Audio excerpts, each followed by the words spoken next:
Hello my dear student, मैं हूं अरुण चौधरी और आप देख रहे हैं एसी स्टडी पॉइंट। तो बच्चों, आज हम करने वाले हैं एनसीईआरटी क्लास 7 मैथ्स के एक नई chapter number 5 lines and angles. बहुत ही इंपॉर्टेंट चैप्टर है, ये ज्योमेट्री का चैप्टर है। इससे पहले मैंने जितने भी चैप्टर्स थे वो सारे चैप्टर्स एक एक करके मैं एक्सप्लेन कर दिया हूं। जितने भी एक्सरसाइज थे सारे एक्सरसाइज के बीट बाय बीट हर नंबर सॉल्व कर दिया हूं। अगर आपने उन वीडियोस को नहीं देखे हैं तो प्लेलिस्ट में जाकर के सारी वीडियो आप देख सकते हैं। और आज हम स्टार्ट कर रहे हैं chapter number 5 lines and angles. तो इसकी आज इंट्रोडक्शन वीडियो है बच्चों। तो ये लाइंस एंड एंगल्स में किन किन चीजों को आप हैंडल करेंगे उस चीजों को मैं पहले आपको बता देता हूं।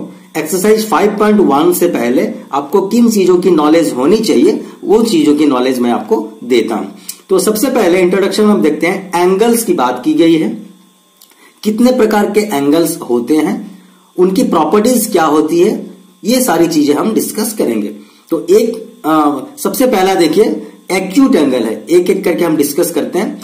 तो एक्यूट एंगल एक ऐसी एंगल है जिसकी मेजर 90 डिग्री से कम हो, लेस देन 90। मतलब कि acute angle is the angle whose measure is less than 90। तो जैसे मैं आपको एक फिगर ड्रॉ करके यहां पर दिखाता हूं। ये एक लाइन है, इसमें एक एंगल बनती है, सपोज ये वाली, ठीक है। तो ये जो एंगल है, एज्यूम करते हैं सपोज ये ए है, ये बी है और ये सी है। तो ये जो एंगल है ए बी सी, ये एंगल 90 से कम है, क्योंकि 90 देखिए यहां पर आसपास आएगी, तो ये 90 से कम है। तो ऐसी एंगल जो 90 से कम हो उसे हम एक्यूट एंगल कहते हैं। तो ये सबसे पहले वाली एंगल हमने डिस्कस कर लिया। एक्यूट एंगल क्या है? जिस एंगल की मेजर 90 से कम हो, 30 डिग्री, 40 डिग्री, 60 डिग्री, 75 डिग्री, या आपकी कहे तो 89 डिग्री तक जो है वो आपकी एक्यूट एंगल कहलाती है। ऑब्ट्यूज एंगल की बात करते हैं। ऑब्ट्यूज एंगल क्या है? एक ऐसी एंगल जिसकी मेजर 90 डिग्री से ज्यादा हो और 180 डिग्री से कम हो। सो ऑब्ट्यूज एंगल का मतलब होता है the angle whose measure is more than 90 and less than 180। तो इसकी एक एग्जांपल हम ले लेते हैं। सपोज ये एक लाइन है और ये एक एंगल ऐसे बन गया सपोज, ओके। तो ये ए ओ और यहां पर बी, तो ये जो एंगल है 90 से ज्यादा हो और 180 से कम हो। तो मैं अगर यहां पर इस तरह की एक फॉल्स लाइन ड्रॉ कर दूं तो ये हो जाती है 90। लेकिन ये देखिए 90 से ज्यादा है, ए ओ बी जो है 90 से ज्यादा है और 180 डिग्री यहां होती है, ये हो जाती है पूरी 180। तो ये जो एंगल है ये एक ऐसा एंगल है जो कि 90 से बड़ा है पर 180 डिग्री से छोटा है। तो ऐसे एंगल्स को हम ऑब्ट्यूज एंगल कहते हैं। अच्छा, और एक प्रकार की एंगल होती है राइट एंगल।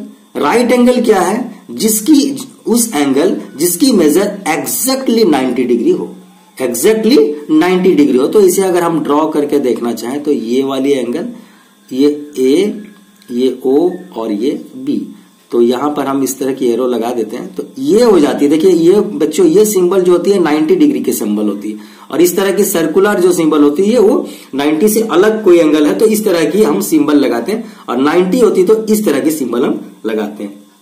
तो ऐसी एंगल जिसकी मेजर एग्जैक्टली 90 हो तो ये हो जाती है हमारी राइट एंगल। तो यहां पर हम कह सकते हैं A O B is an right angle. A O B is a right angle. तो यहां पर आपको समझ में आ गया होगा कि 90 डिग्री जब हो जाती है एंगल की मेजर तो उसे हम राइट एंगल कहते हैं। और एक हो जाती है स्ट्रेट एंगल। स्ट्रेट एंगल क्या होती है? देखिए बच्चों, इस तरह से ये एक लाइन है, ठीक है, और जब ये लाइन दो लाइन चाहिए इस तरह की हमें एंगल बनाने के लिए, तो ये लाइन जब ये एंगल खुलते खुलते खुलते जब यहां तक पहुंच जाती है तो इस तरह की जो लाइन होती है उसे हम स्ट्रेट एंगल कहते हैं। स्ट्रेट एंगल का मतलब हो जाता है कि whose angle is 180 degree. Straight angle मतलब कि उसकी एंगल जो होती है वो 180 डिग्री होती है। अच्छा, एक होती है रिफ्लेक्स एंगल। तो देखिए यहां पर रिफ्लेक्स एंगल क्या है? More than 180 degree and less then 360 degree. तो मैं एक एंगल यहां पर ऐसा ड्रॉ किया और ये वाली एंगल ये एंगल आपकी हो जाती है क्या, रिफ्लेक्स एंगल। क्यों? क्योंकि 180 से ज्यादा, देखिए ये यहां से यहां 180 है और ये वाली जो पार्ट है 180 से एक्स्ट्रा है, और पूरा कंप्लीट अगर राउंड हो जाता तो 360 हो जाता, लेकिन ये 360 कम, यहां से यहां तो कम है, इतना कम है, तो 360 से कम है, और ये देखिए 180 से यहां से इतना एक्स्ट्रा है। मतलब ऐसी एंगल जो 180 से ज्यादा हो और 360 से कम हो उसे हम रिफ्लेक्स एंगल कहते हैं। आगे हम बात करते हैं और कुछ एंगल्स की। देखिए ये क्या है हमारे एंगल, कुछ रिलेटेड एंगल्स है, रिलेटेड एंगल्स की बात हम करते हैं। तो यहां पर देखिए रिलेटेड एंगल में सबसे पहले बात की गई है कंप्लीमेंट्री एंगल। कंप्लीमेंट्री एंगल का क्या मतलब है? तो sum of two angle is 90 degree, मतलब ऐसी दो एंगल जिनकी सम 90 डिग्री हो उसे हम कहेंगे कंप्लीमेंट्री एंगल। एक एग्जांपल के तौर पे ये सपोज 70 डिग्री है, 70 डिग्री में हम क्या एंगल ऐसे प्लस करें जिनका सम 90 हो जाए? तो आप इसे तो आप ऐसे ही ओरली कर सकते हो, उंगलियों में कर सकते हो। 70 में हम क्या प्लस करें तो 90 हो जाए, तो 70 में मैं अगर यहां पर 20 प्लस कर दूं तो 90 हो जाएगा। मतलब कि 70 की कंप्लीमेंट्री एंगल है 20, या फिर हम कहें 20 की कंप्लीमेंट्री एंगल है आपकी 70। क्यों? क्योंकि ऐसी जो एंगल जिनकी सम 90 हो जाए उसे हम कहेंगे कंप्लीमेंट्री एंगल।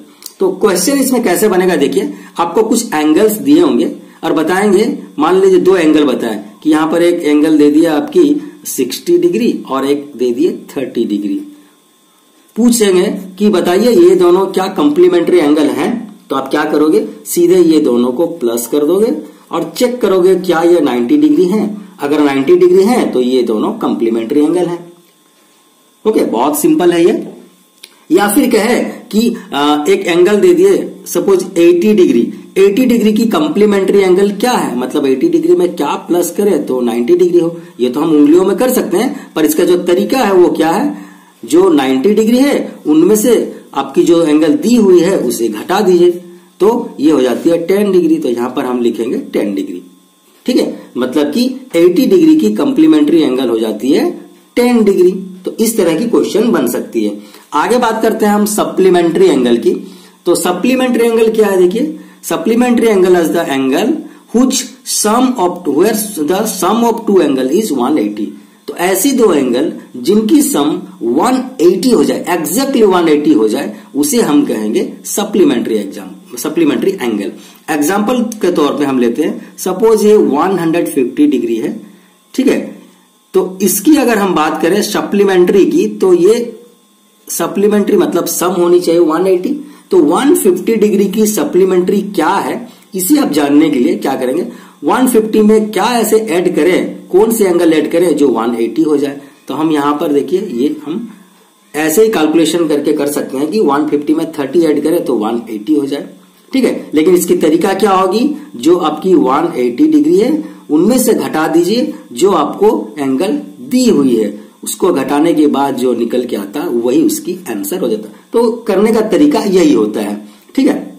ऐसे तो हम ऐसे उंगलियों में ही कर सकते हैं कि 150 में क्या ऐड करें तो 180 हो जाए, मतलब कि 150 की सप्लीमेंट्री एंगल है 30, या फिर कहें 30 की सप्लीमेंट्री एंगल है 150, क्योंकि 30 में अगर 150 ऐड करें तो 180 हो जाती है। तो आप रिवर्स भी कर सकते हैं, 150 की सप्लीमेंट्री एंगल है 30 की सप्लीमेंट्री एंगल है 180। तो इस तरह की क्वेश्चंस भी बहुत आते हैं। आपको यहां भी उस तरह से दो एंगल दे दिए होंगे, आपको बोलेंगे कि बताइए ये दोनों क्या सप्लीमेंट्री एंगल है। मैं यहां पर बात करूं अगर 150 डिग्री और 30 डिग्री, ये दो एंगल दे दिए और पूछे कि बताइए ये दोनों क्या सप्लीमेंट्री एंगल है, तो आप दोनों को प्लस कर दीजिए। अगर रिजल्ट 180 आता है तो आप कह सकते हो कि ये सप्लीमेंट्री एंगल है। या फिर क्वेश्चन पूछ सकता है कि 150 डिग्री की सप्लीमेंट्री एंगल क्या होगी, या 30 की सप्लीमेंट्री एंगल क्या होगी। तो आप जो एंगल दिया हुआ उसे 180 से घटा दीजिए, जो आंसर होगा वही उसकी आंसर होगा। तो ये हो जाती है सप्लीमेंट्री एंगल। आगे बात करते हैं हम एडजेसेंट एंगल की, ठीक है। ये बहुत ही इंपॉर्टेंट चीज है एडजेसेंट एंगल। एडजेसेंट एंगल मैं आपको ड्रॉ करके समझाता हूं। देखिए ये एक एंगल है, ओके, इसके साथ ये और एक एंगल है। तो मैं यहां पर इसे ड्रॉ करके दिखाता हूं आपको। ये हो जाती है ए, ये बी और ये सी। ये आपकी ओ है, ठीक है। तो यहां पर एडजेसेंट एंगल का मतलब क्या होता, जो एंगल साथ साथ हो, जैसे कि यहां पर ए ओ बी और बी ओ सी, ये वाली एंगल 1 मान के चलते हैं इसे, ये एंगल 2। तो एंगल 1 और एंगल 2 यहां पर हम कहेंगे कि ये एडजेसेंट एंगल है। एडजेसेंट एंगल मतलब एकदम साथ में चिपक के एंगल बने हुए हैं। ये एक एंगल है, इसी एंगल के साथ चिपक के और एक एंगल बने हुए हैं। तो यहां पर हम कह सकते हैं कि एंगल 1 और एंगल 2 एडजेसेंट एंगल है, मतलब साथ साथ की एंगल, इसे हम कहेंगे एडजेसेंट एंगल। अब एडजेसेंट एंगल की कुछ प्रॉपर्टीज भी होती है। क्या प्रॉपर्टीज है वो देखते हैं। कि एडजेसेंट एंगल की प्रॉपर्टी होती है कि कॉमन वर्टेक्स होती है, मतलब कि जैसे ए ओ बी एक एंगल हो गया, बी ओ सी एक एंगल हो गया, तो ये दोनों एंगल की एक कॉमन वर्टेक्स होती है। कॉमन वर्टेक्स का मतलब क्या होता है, जहां पर दो लाइनें मिट करती है उसे वर्टेक्स करते हैं एंगल बनाने के लिए। तो देखिए ए ओ बी जो है उसकी भी वर्टेक्स यहां पर ओ में है और बी ओ सी की भी वर्टेक्स ओ में है, मतलब ये दोनों जो एंगल्स हैं एडजेसेंट एंगल, उनकी एक ही वर्टेक्स है जो कि ओ, जिसे हम कॉमन वर्टेक्स कहते हैं। अच्छा, कॉमन आर्म, एक आर्म इसकी कॉमन होनी चाहिए। कॉमन आर्म होती है, एक आर्म कॉमन होनी चाहिए, वन आर्म कॉमन। तो क्या होगा देखिए, जैसे ए ओ बी है और बी ओ सी, तो ए ओ बी एंगल में भी ये ओ बी कॉमन है, ओके, और बी ओ सी में भी ये ओ बी कॉमन है। मतलब कि ये दोनों एंगल्स में एक लाइन ऐसा है जो कि कॉमन है। तो एडजेसेंट एंगल में यही होनी चाहिए कि जो अगर दो एडजेसेंट एंगल है तो एक लाइन उसकी कॉमन जरूर होनी चाहिए, तभी जाके वो हमारे एडजेसेंट एंगल कहलाएंगे। उसके बाद और एक इसकी प्रॉपर्टी क्या होती है, non common arms are on either side of common arm. तो नॉन कॉमन, यहां तो ये वाली जो है ये कॉमन आर्म हो गई, और ये ओ ए और ओ सी नॉन कॉमन आर्म है, मतलब कि ये ए ओ बी में ये ओ सी तो है नहीं और बी ओ सी में ए ओ नहीं है, मतलब कि ये दोनों नॉन कॉमन है, इनके अंदर कॉमन नहीं है। तो ये नॉन कॉमन जो दो बच गए आर्म्स, वो हमेशा जो कॉमन आर्म के क्या एक इस साइड होना चाहिए, एक दूसरी साइड में होनी चाहिए, मतलब कि आइदर साइड। आइदर साइड का मतलब ये जो कॉमन आर्म की एक लेफ्ट साइड में और एक राइट साइड में होनी चाहिए जो नॉन कॉमन आर्म है। तो यही इसकी प्रॉपर्टी है। क्या क्या प्रॉपर्टी है एक बार और देख लेते हैं। जब भी दो एडजेसेंट होंगे उनकी एक कॉमन वर्टेक्स होनी चाहिए जो कि यहां पर ओ है, कॉमन आर्म भी होनी चाहिए जो कि यहां पर ओ बी है, और नॉन कॉमन आर्म जो है वो कॉमन आर्म के दोनों साइड में होनी चाहिए। तो यहां पर ओ बी एक कॉमन आर्म है और ओ ए और ओ सी नॉन कॉमन आर्म है जो कि कॉमन आर्म के दोनों साइड में है, ठीक है। तो इस तरह की जो प्रॉपर्टीज है वो एडजेसेंट एंगल की प्रॉपर्टीज कहे जाते हैं। उसके बाद बात कर लेते हैं हम लीनियर पेयर की। लीनियर पेयर क्या होती है, देखिए, angles whose sum is 180 degree, that is it forms a line.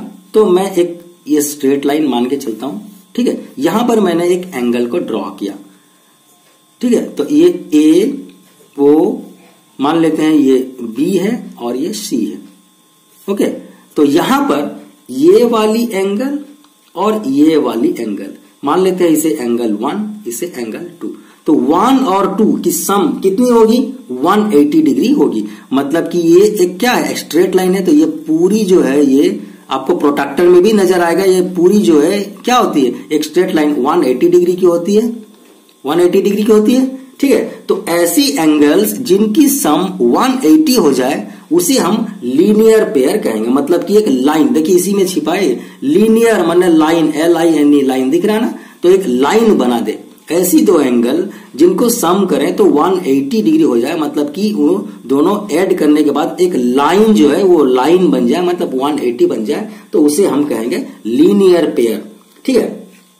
तो लीनियर पेयर क्या है, देखिए यहां पर मान लीजिए ये जो एंगल है, मैं ये वाला एंगल AOC अगर 60 डिग्री है तो ये वाली एंगल कितना होगी, जाहिर सी बात है 120 डिग्री, क्योंकि ये 60 डिग्री और 120 डिग्री मिलाएं तो क्या हो जाती है हमारी 180 डिग्री। मतलब कि ये जो है 60 डिग्री की 120 डिग्री, ये लीनियर पेयर कहलाएंगे। मतलब दोनों एंगल अगर ऐड करके 180 हो जाए तो लीनियर पेयर कहलाते हैं। अच्छा, अगर आप बड़ी क्लास में जाओगे तब भी आपको इस तरह की, देखिए ये वाले एक एंगल है, यहां पर ये एंगल है, मान लेते हैं ये एंगल 1 है, ये एंगल 2 है और ये एंगल 3 है।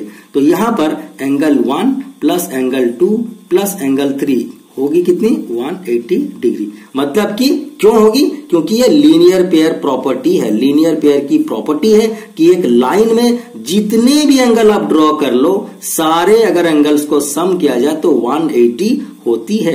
यही होती है लीनियर पेयर प्रॉपर्टी। मतलब एक लाइन के ऊपर जितने भी आप चाहो बना लो एंगल, सभी को अगर सम किया जाए तो वो हो जाती है 180। यही प्रॉपर्टी का नाम होता है लीनियर पेयर प्रॉपर्टी।